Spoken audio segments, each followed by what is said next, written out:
Saan makikita ang nakalimutang password at email sa ating Facebook account? Mga guys, ituturo ko kung saan makikita ang nakalimutang password at email sa ating mga Facebook account. Mga guys, dito na tayo sa aking cellphone. Saan natin makikita ang nakalimutan nating password at email. I-open ang Facebook apps. Pindutin ang maliit na bilog sa ibabaw. I-scroll up. Pindutin ang settings and privacy.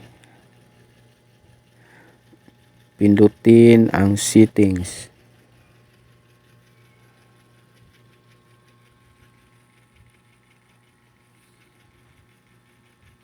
Ayan, loading siya mga guys.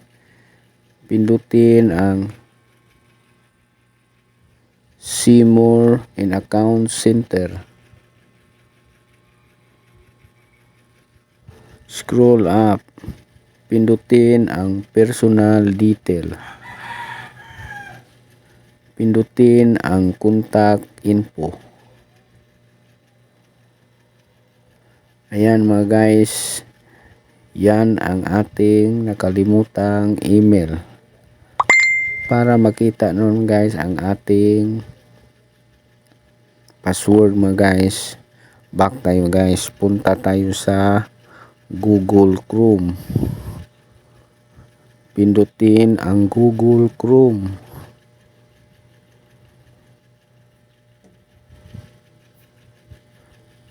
Pindutin ang maliit na bilog sa ibabaw.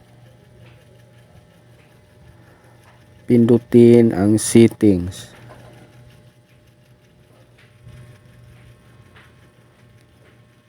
Pindutin ang password manager. Pindutin ang Facebook. Ayan mga guys, yan ang nakalimutan nating password. Ganyan lang kadali mga guys.